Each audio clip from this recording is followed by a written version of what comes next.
네, 이어서 사람답게 사는 법을 생각하는 꽃보다 인권 순서입니다. 오늘도 인권연대 오창익 사무국장을 연결하죠.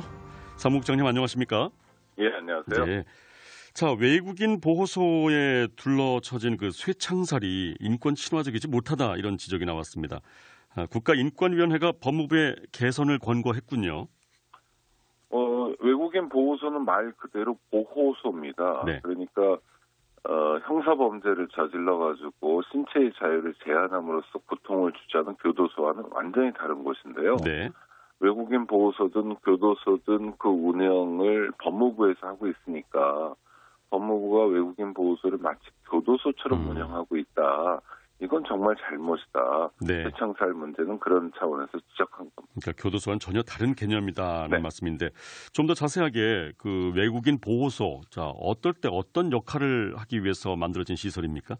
그러니까 한국에 들어오는 외국인들 중에 출입국 관리의 규정이나 법률을 위반하는 사람도 있어요. 행정적으로요. 네네. 이를테면 3개월 동안 무비자로 들어왔는데 3개월 이상 머문다든지 하는 분들이 출국 대상이 되는 거죠. 예.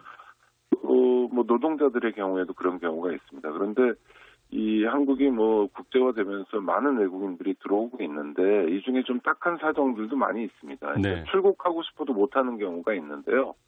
한국인과 또는 한국 정부 또 회사와 소송을 하고 있거나 산업재해를 당했는데 그 처리가 지연되고 있는 경우. 그럴 수 있죠. 그다음에 여행 증명서 같은 걸 받아야 되는데 본국에서 그런 걸 제대로 못 받는다든지 하여튼 어쩔 수 없이 한국에 머물러 있는 경우도 있어요. 그러나 네. 출입국 관리 차원에서 보면 불법 체류 외국인이 되는 거죠. 이분들을 강제 출국하도록 그동안 잠시 머무는 곳이 외국인 보호소입니다. 네. 우리나라에 대략 몇 곳 정도 있습니까? 외국인 보호소라는 이름은 2군데가 있고요. 2군데. 네, 그다음에 경기도 화성하고 청주에 있습니다. 네. 출입국관리소에서 외국인 보호 업무를 하는 곳도 여수, 인천, 대구 등에 있는데 실제로 운영하는 건 여수고요. 그래서 우리나라에는 한 3군데 정도 있다고 볼 수 있습니다. 그렇군요. 자, 지난 2010년이었던가요? 그 여수 출입국관리소 외국인 보호시설에서 화재가 발생하면서 외국인 10명이 사망하기도 했죠. 네. 당시에도 쇠창살하고 잠금 장치가 논란이 됐었습니다.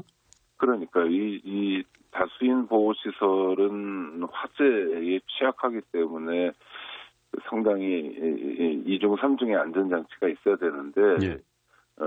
당시 여수의 경우에는 2중, 3중의 안전장치가 아니라 잠금 장치만 잔뜩 해놔가지고 문제였고요.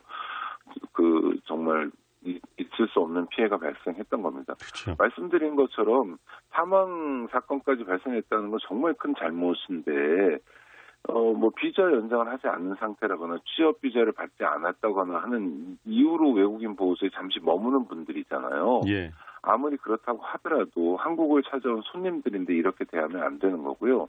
또 소송 때문에 머물러 있는 분들도 있다고 했지 않습니까? 근데 외국인 보호소가 얼마나 정말 잘못하고 있냐면 이 양반들이 인터넷이나 전화 사용도 제대로 못하게 해주는 거예요. 보호소에서? 네네, 그렇죠. 그러니까 이런 면에서는 교도소만 못하다라는 비판도 진행되고 있습니다. 또 일부 제한된 시간에 인터넷을 사용할 수 있도록 하고 있는데, 근데 그거는 시차가 다르기 때문에 한국하고 외국하고요.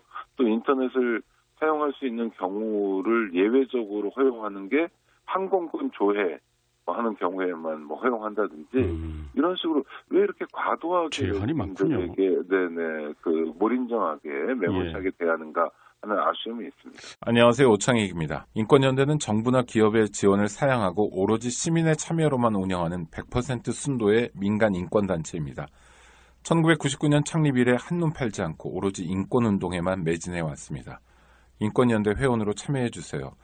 인권연대 회원이 늘어나면 그만큼 인권연대의 활동도 풍부해지고 활발해집니다. 인권연대 회원 가입은 인권연대 홈페이지를 참고해주세요. 감사합니다.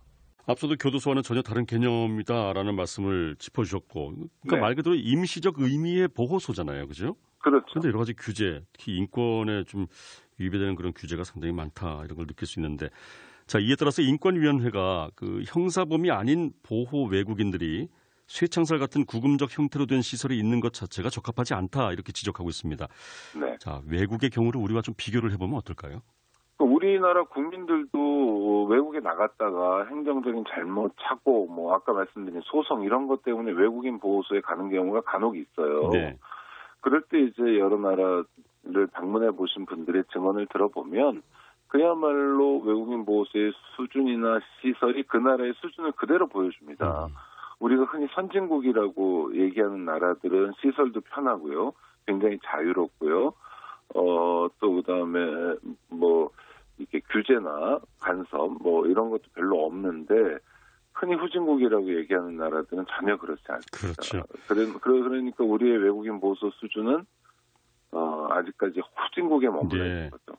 자, 아무튼 그 이번 지적에 대해서 출입국 관리사무소 관계자는 이제 인권 개선과 관련한 방안이 내려오면은 그에 맞춰서 개선할 것이다 이렇게 밝혔는데요. 자, 어떤 방향으로 이 시설 당장 개선해야 할까요? 뭐 개선 방향이 내려오는 게 아니라 자기들이 주도적으로 고쳐야 되는데 다 고쳐야 되는데 그러게 말입니다. 이를테면 예. 외국인 보호소의 생활방은 군대 내무반처럼 되어 있어요. 여러 사람들이 쭉 누워 있는 겁니다. 그러니까 외국인들의 경우에 다 종교도 다를 수 있고 인종도 다르고 문화도 다르잖아요. 결국 구별해 주는 건 성별밖에 없는데 그러면 안 되는 거고 침대도 놓고 프라이버시가 지켜질 수 있도록 1인 1실 원칙을 지켜야 하고요. 지금 독방이 있는 경우도 있는데 화성 같은 경우에는 뭐 환기가 되지 않는 상황이라고 하더라고요. 열악한 네. 상황이면 안 되는 거죠. 또 하나 이제 지적을 받는 게 이 교도소처럼 운영하는 것 중에 하나가 외국인 보호소에 식당이 없습니다. 밥을 어디서 먹냐면 자기 감방 같은 곳에서 먹어요. 생활실에서. 아, 그래요? 그러면 이제 밥을 안으로 넣어줘야 되잖아요. 그 넣어주는 구멍을 배식구라고 하는데 네. 배식구가 문짝의 맨 밑에 있습니다. 그러니까 밥을 받으려면 엎드려서 이렇게 밥을 받도록 되어 있어요. 이게 일제시대 때 이를테면 서대문 형무소에 있는 그런 방식이거든요. 예, 굉장히 모욕적인 거죠.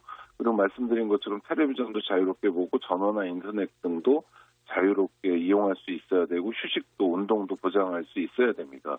그래서 여러 가지 행정적인 이유로 와 있는 분들인 만큼 범죄를 저지른 범죄자가 아닌 만큼 이분들이 대한민국을 기억하는 마지막 단계가 외국인 보호소니까 네. 정말 창피하지 않은 모습으로 외국인 보호소를 운영했으면 합니다. 알겠습니다. 참 국가인권위원회가 그 법무부의 이런 여러 가지 문제점들 지적하고 개선을 권고했습니다. 오늘 외국인 보호소의 실태에 대해서 얘기를 좀 들어봤습니다. 말씀 잘 들었습니다. 네, 고맙습니다. 네, 인권연대 오창익 사무국장이었고요. 안녕하세요. 오창익입니다. 인권연대는 정부나 기업의 지원을 사양하고 오로지 시민의 참여로만 운영하는 100% 순도의 민간 인권단체입니다. 1999년 창립 이래 한눈 팔지 않고 오로지 인권운동에만 매진해 왔습니다. 인권연대 회원으로 참여해주세요. 인권연대 회원이 늘어나면 그만큼 인권연대의 활동도 풍부해지고 활발해집니다. 인권연대 회원 가입은 인권연대 홈페이지를 참고해주세요. 감사합니다.